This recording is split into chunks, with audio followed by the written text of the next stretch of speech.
Hello everyone, welcome back if you've not been here before.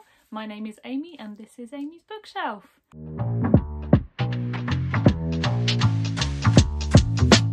On Instagram a couple of weeks ago I asked if everybody could give me some questions that I could answer about Bookstagram.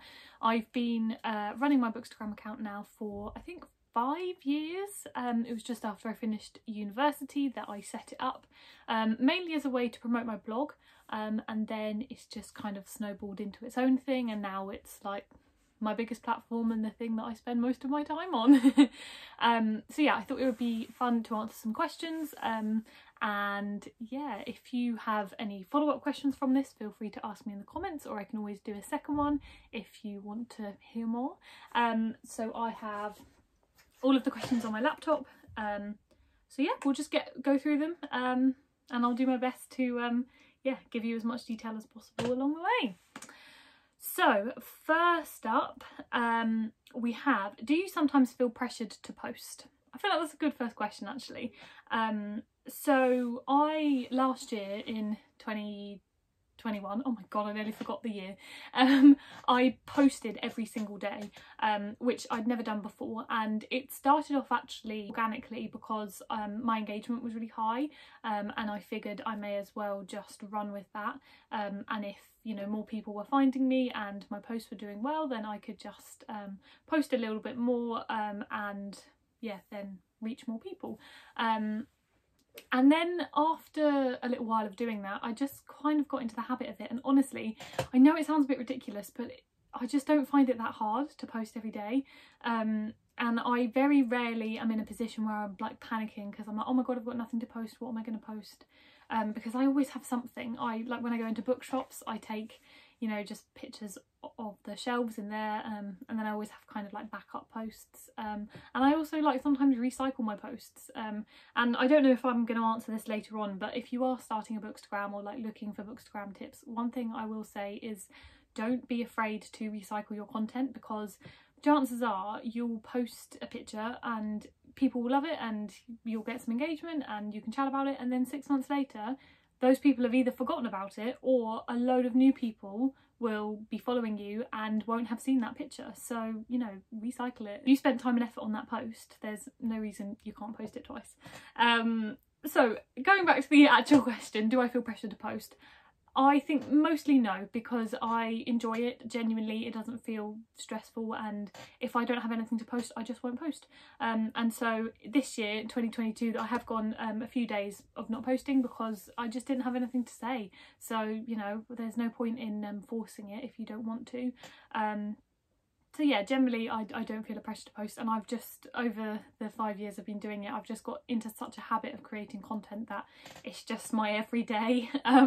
Yeah, so it doesn't feel like too much pressure, which is probably a good thing, because ultimately you should be having fun while doing this. So if you aren't enjoying it, if you feel stressed, if it's too much pressure, stop doing it. It's not worth it. It's just Instagram. So next question, how did you grow your Bookstagram in the earlier stages? So I will hold my hands up and be completely honest that I'm a little bit ashamed. I definitely had some bad habits when I first started my Instagram.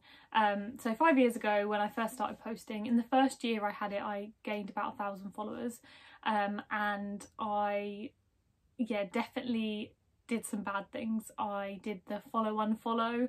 I used to spam like people's posts in order to get their attention in the hope they would follow me back. And at the end of the day, what you should remember is that all of that might get you some followers, but it won't give you organic and engaged followers. And also, while I did gain some followers from that, I gained 1,000. I've now got over 82,000 followers on Instagram, and I gained the other 81 through not doing that. So it's definitely not as effective as just posting good content. And I genuinely believe that social media platforms are best when they are just authentic. If you just post what you enjoy, the chances are not everyone is going to enjoy that. There are plenty of people who don't want to follow me because they don't want to read, or maybe they don't like what I read, and that is absolutely fine. But you want to find like-minded people. You want to find people that genuinely enjoy your content and so want to engage with you, want to follow you, want to see what you're going to post next. So the best way of doing that is just enjoying it, and genuinely the enjoyment that you get from posting and from creating content will come through in your posts, and people will see that, and that is why they will engage with you. I do genuinely believe that. So yeah, in the earlier stages I wouldn't recommend anything I did, but some good habits to get into. Engage with other people.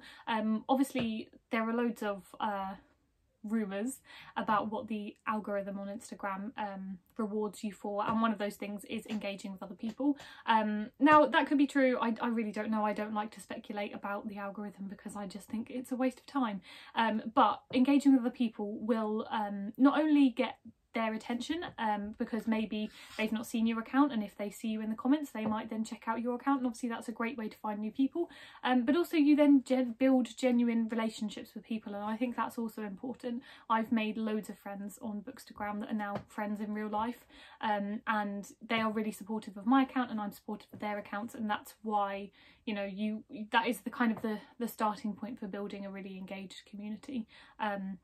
So yeah, make sure you are interacting with other people, and then going back to, I suppose, the first question, just show up.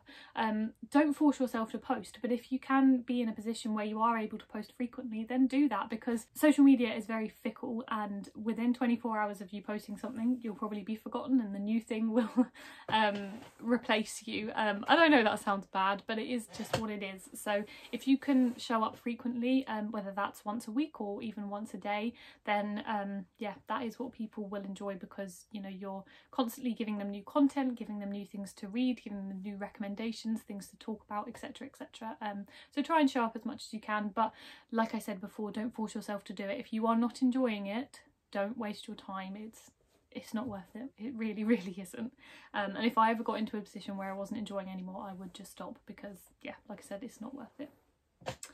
Okay, next question. What made you want to start a Bookstagram page? I think I covered this a little bit before, but it was a way for me to promote my blog. I post spoiler-free reviews on my blog, and that was my main creative outlet that I started, and then the Instagram was to accompany that, and now it's kind of flipped and I spend most of my time on Instagram. I still do post reviews, but it's definitely not the platform I put most of my energy into. So yeah, that is what started it. Someone else has also said, how did you start off? I'm a slow reader, so it takes a while to get through books and post about them. Now, you won't believe me when I say this. I know you won't, but I am also a slow reader. I remember being in primary school, and I was actually pulled aside by one of my teachers who asked me to read in front of them to watch how I was reading, because she was concerned at how slow I read. Genuinely happened. And yeah, I don't think I read that fast, but the reason I can read a lot is because I find the time to read, and I think it's definitely not a speed thing. There are some really big names in like Bookstagram, BookTok, BookTube, and you know, they read hundreds and hundreds of books a year, and I am in that. I read 119 books last year, and that is an awful lot.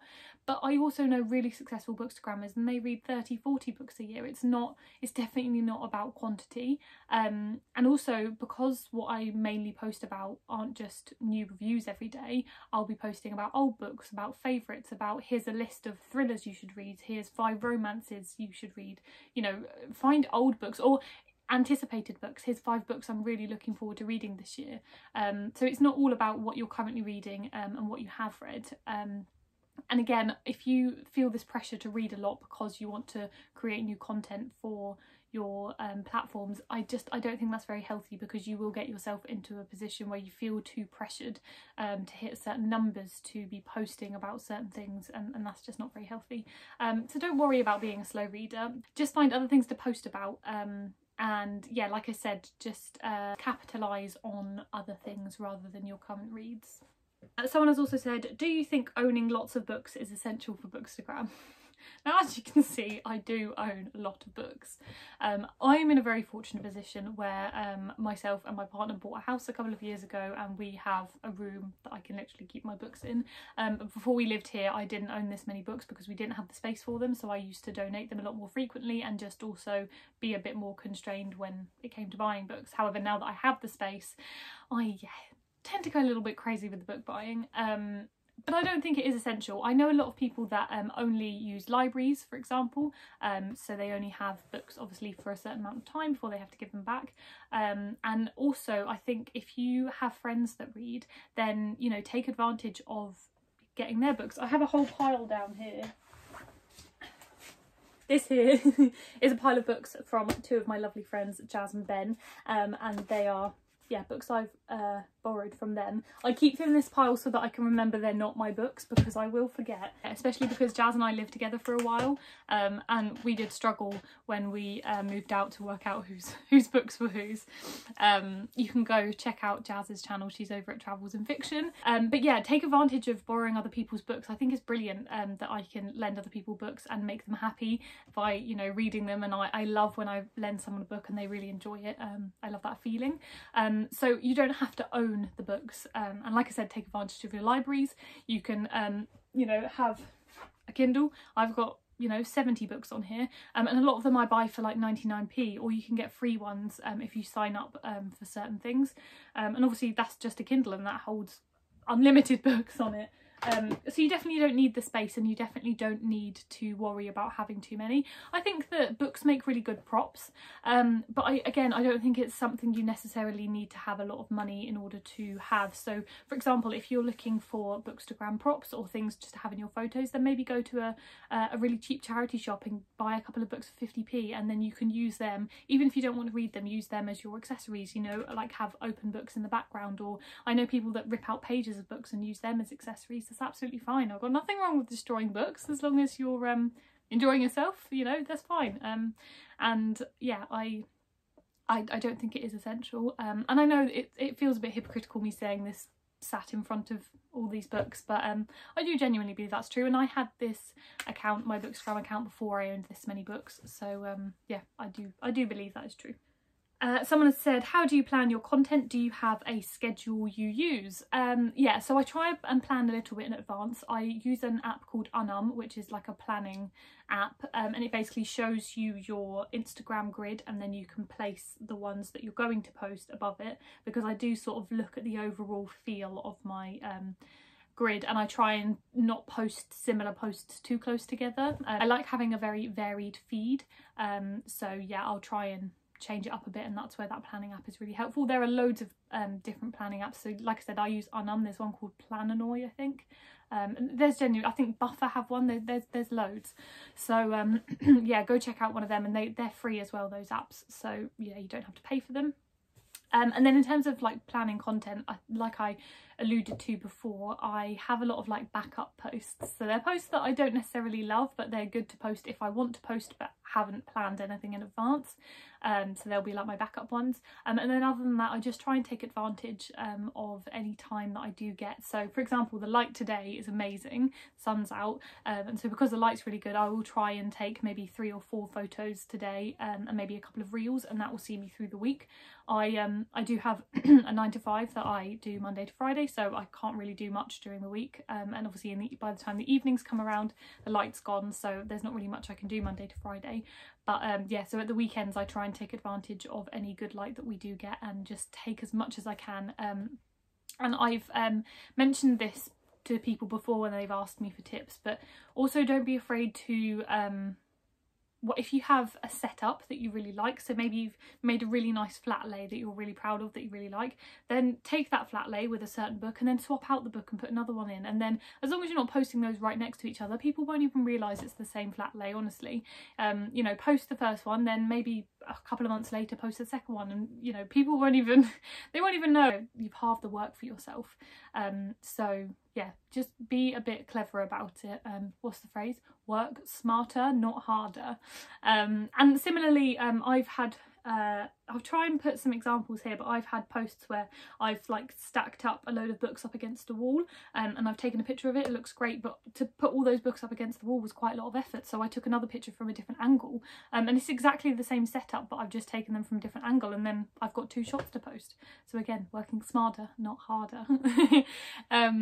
So yeah, definitely take advantage of any time that you do get, but again, don't feel the pressure to do it, and don't do it if you're not enjoying it. This question, what was the first book you ever posted about? I am going to have a look because I don't know. I want to say it was Fahrenheit 451, but let me double check. Just going on my Instagram on my laptop. This is going to take a while for me to scroll back, so bear with.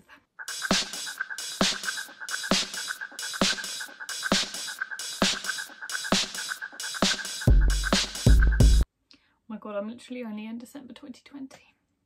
This is taking a while.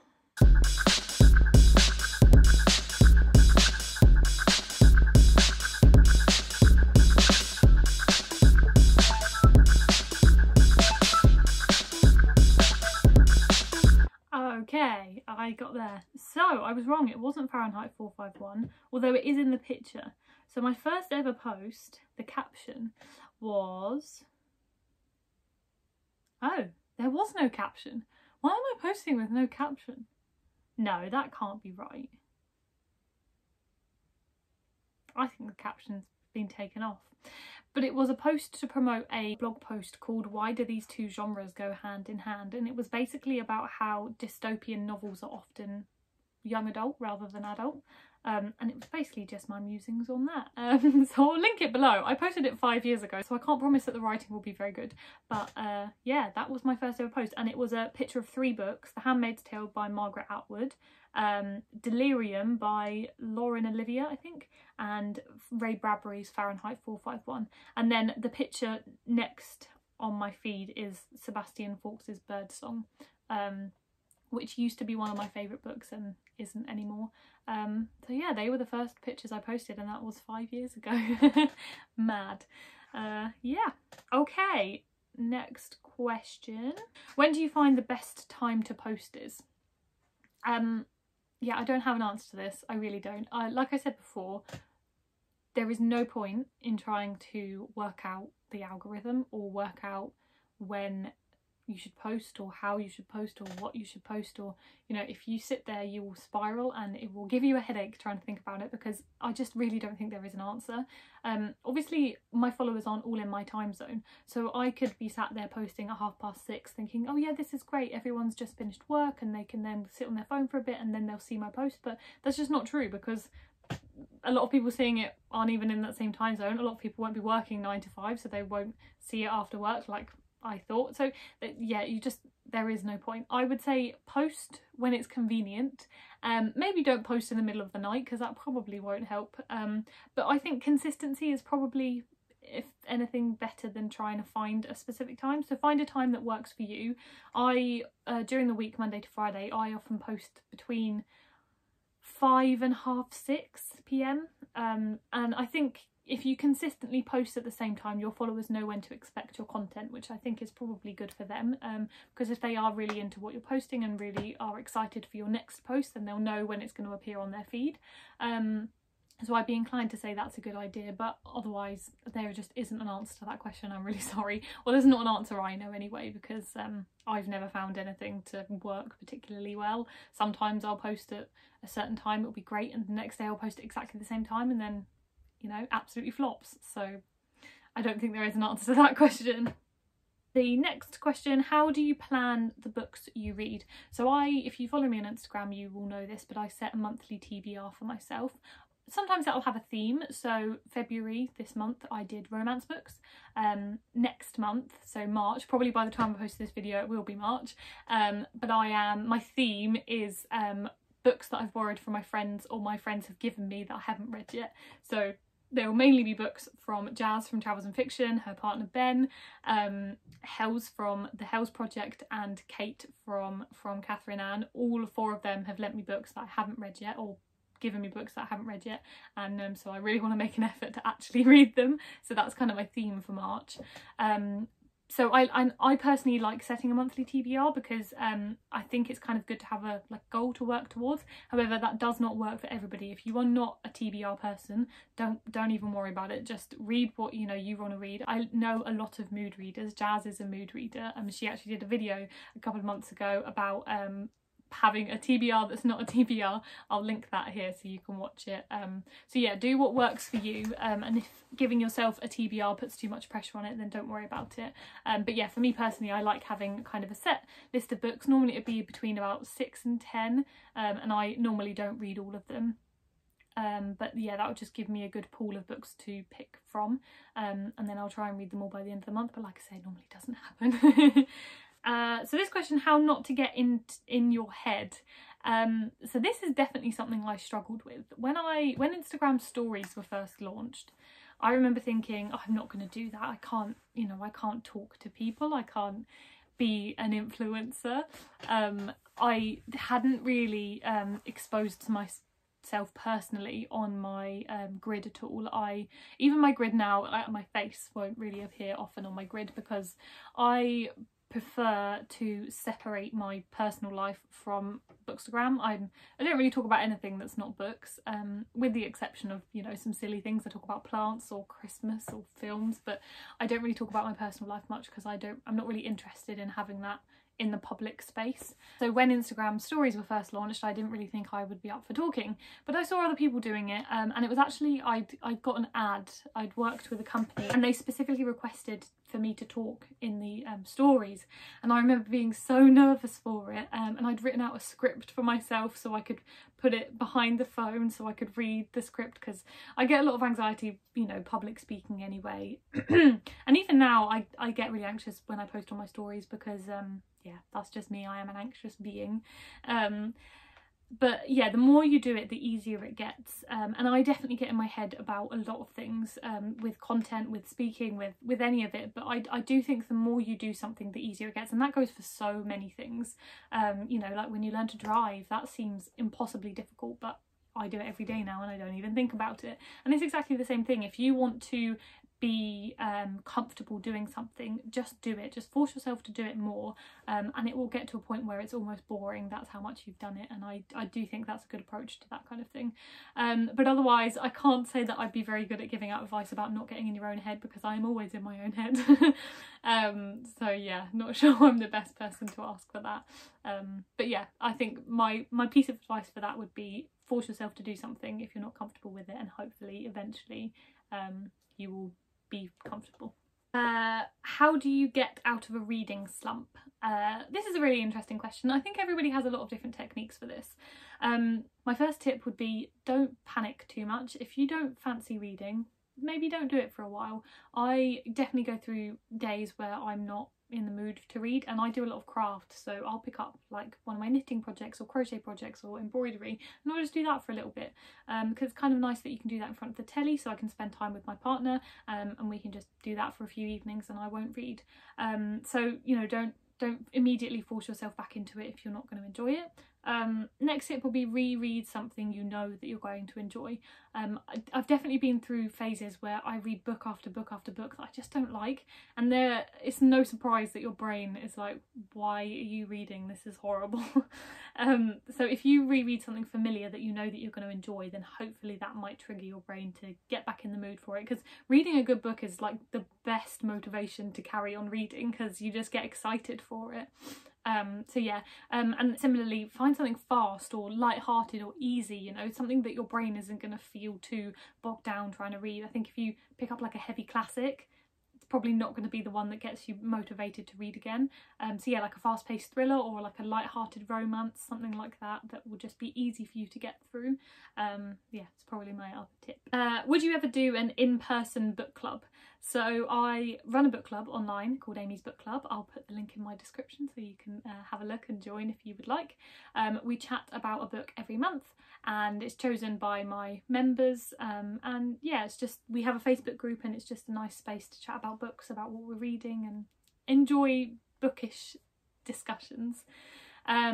I would like to do in-person events. Like I mentioned before, I am a very anxious being, so those kind of things don't scream fun to me sometimes, just because it is a lot of pressure to organise and then do. However, I think I really would enjoy yeah, meeting my book club members in person, and I think when the weather improves here, so maybe in the spring or the summer, it's definitely something I do want to do. I live in Reading, so that's probably not convenient for a lot of people, so perhaps doing something in London, or yeah, something like that. But keep your eyes peeled, and I will let you know any details if I do organise anything. Next question, how do you edit your photos reels for Bookstagram? I like this question, I get asked this a lot. So the first part of this is very easy to answer, reels. I don't edit reels. My reels don't have filters on, they don't have anything on. I literally shoot them in the reels section of Instagram and then I push them live. So there's no editing involved in that, to be honest, except obviously when I do like transitions, and that's just snipping the clips down, but there's definitely no filter or no editing involved in those. And then my photos, I use two apps. I use VSCO and Snapseed. They are two free apps. I think you can get them on, I've got an iPhone, but I think you can get them on Android as well. And I have two kind of filters on there that I use consistently on my feed. And I did actually put together a guide last year, which you can find on my Etsy. I'll link it in my description.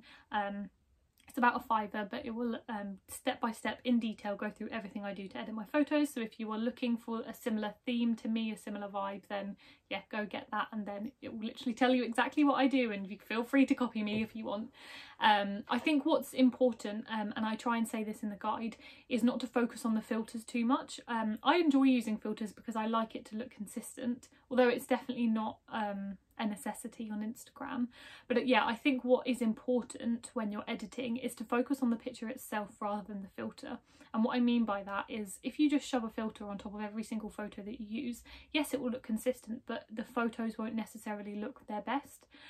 So what I try and focus on is putting that filter on, but maybe bringing it down if it's not making the photo look as good as it can be, and then upping things like saturation and contrast and structure to really pull out the best things about the photo. So if I really like the colours, for example, then I will up the saturation to try and make those colours pop. And even with my filter, it just highlights the parts of the photo I think are the best. So yeah, I don't think it's important to do Instagram edits any one way, but that's what I personally do. And like I said, I'll put the link to my Etsy in the description, so you can get that guide if you would like.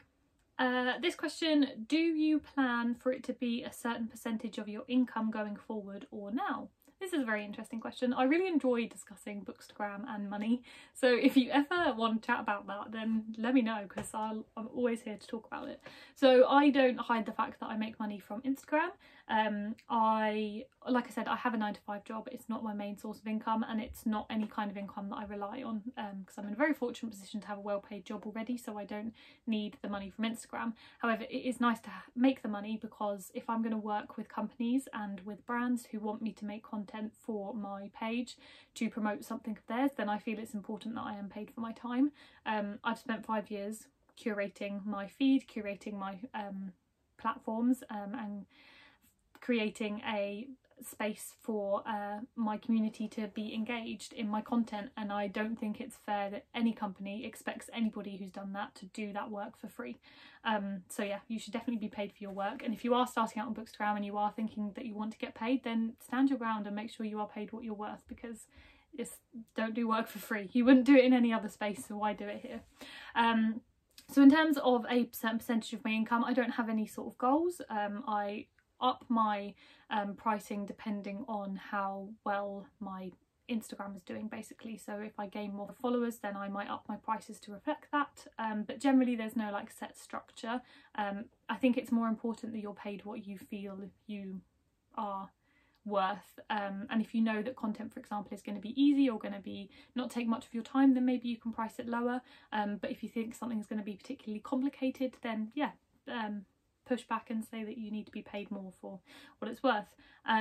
So yeah, I actually did an Instagram live last year with Brooke from Whispering Woman about the importance of ad disclosure on Instagram. If you are new to Bookstagram, or any kind of Instagram actually, and you're doing paid content, then it's really, really important that you're disclosing that correctly, because not only can you get in trouble with the ASA for that, but also it's important that everybody is following the rules, because it's not very fair that Instagram does tend to be a space where some people follow the rules and some people don't, and obviously, yeah, that's not very good. So please make sure you are following the rules. And Laura from What's Hot blog, who is a lawyer, very fancy, put together a really helpful guide to all of the rules on Instagram, so I'll link that in my description as well.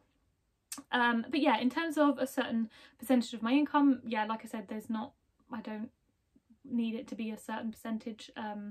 I just roll with the collaborations that come into my inbox, and work with the people that I want to work with, and don't accept all of them, because some things I'm just not interested in, especially when they're not book related.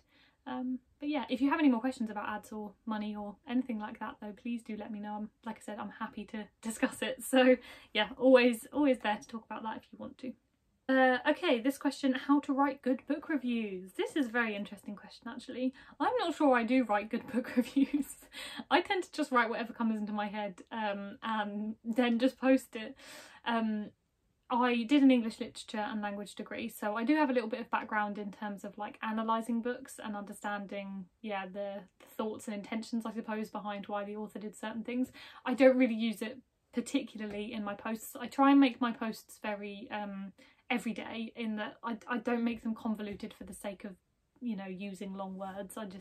I want them to be approachable, and I want them to be digestible by everyone, because my main objective with my book reviews is to convince someone to read a book. So, you know, I want everybody to be understanding all the words in it.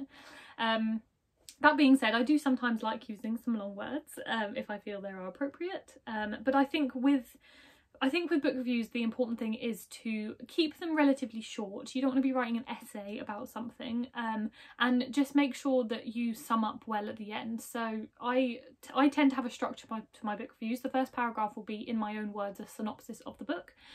Then I'll have 2 or 3 paragraphs of kind of talking about the characters, the plot, why I like things, why I didn't like things, and then at the end it's like just a sum up, like, go read this book, or make sure you pick up books by this author, or don't read this book, it's a waste of time, you know. And if you have that kind of clear ending, I think it hopefully convinces people to then go purchase something. I think it's important that you find a style, so yeah, find something that works for you, that you enjoy, and then just do that consistently, and I think that will keep people coming back to read them, because they'll like the way you do certain things, and so they'll constantly want to read it. So yeah, find your own style with it, don't worry about doing things in a certain way. Okay, I'm just going to do one last question. Do you read indie, not traditionally published authors too? So when I first started reviewing on my blog, I reviewed a lot of indie published and self-published books. If you go onto my blog, you'll find loads of them, especially if you go back a few years. And nowadays, it's not that I don't read them. I will absolutely read any book, whether it's self-published, traditionally published, indie published, whatever. But because I want to be paid properly for my time, unfortunately a lot of self-published authors or indie published authors won't necessarily have the budget to do that. And I did give a lot of exposure to a lot of indie and self-published authors when I first started my Bookstagram, and I still do that now. If I want to talk about, say for example, I'll have a recommendation list of here's 8 thriller books that you should read. That list won't necessarily just be traditionally published. It could also include self-published books that I still own, that I reviewed in the past. So yeah, I have definitely no rules into that, and I don't like that we do have these preconceived prejudices against self-published and indie published books, because at the end of the day it's got nothing to do with the publishing itself, it's to do with the author, and the authors can come from anywhere. So I don't think that you should turn your nose up at a book just because it wasn't traditionally published. Unfortunately, there are a lot of constraints to self-publishing and indie publishing. For example, things like cover art. I get a lot of emails from people and they have written fantastic books, but their covers are just not that great, especially when they have unfortunately spent money using an artist that just hasn't really understood the brief, or used the cover to the best in order to sell the book. And because Bookstagram is a very visual space, obviously I want to be talking about books that look nice. I know that sounds very shallow, but at the end of the day, we all judge books by their covers. We really, really do. Even if you think you don't, you definitely do, because why would you pick up a book in a bookshop that you've never heard of? Because it's got a nice cover. So yeah, there are a lot of constraints to that, unfortunately. But yeah, please don't turn your nose up at them. If you get the opportunity to read them, I would really recommend it. I've read some fantastic self-published and indie published books that I still rave about now. That is the end of the questions that I have chosen from those. Thank you so much for submitting them, and if you want me to do another one of these Q&As, then I am happy to, or maybe a Q&A that's a different part of reading. I hope you've all enjoyed this. Please subscribe to my channel, please like this video, and I will see you next time. Bye!